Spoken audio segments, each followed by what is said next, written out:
Hi, Bob Nolty here with your Movie in a Minute. We're here today to talk about Inception. It came from Christopher Nolan. He was the writer and the director.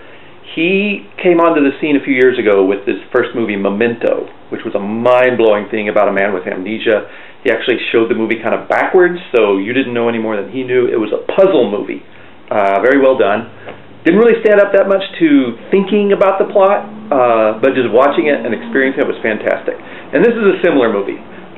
This is a fantasy. In this movie, people can share dreams and enter into each other's dreams. A group of people can decide to come together and all have the same dream. And they have their own volition, they can do what they want.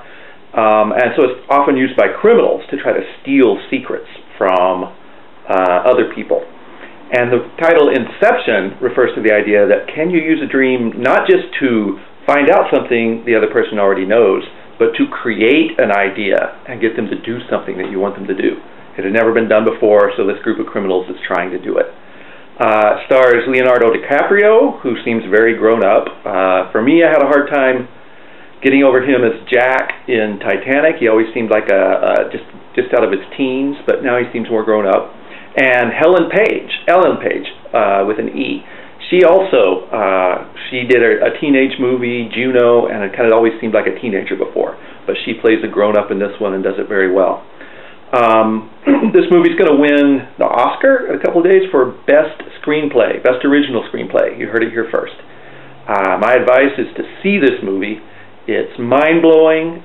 Again, the plot doesn't really stand up to too much scrutiny, but if you kind of ignore that and just flow along with it, it's an exciting movie. Audiences loved it. Critics loved it.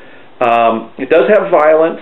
To me, it was such a fantasy world that couldn't really happen, that the violence didn't feel real to me. Language, not too bad. Sexuality, not too bad. So it's rated PG-13. It does require some maturity. But if you're old enough, I think everybody's going to like this movie.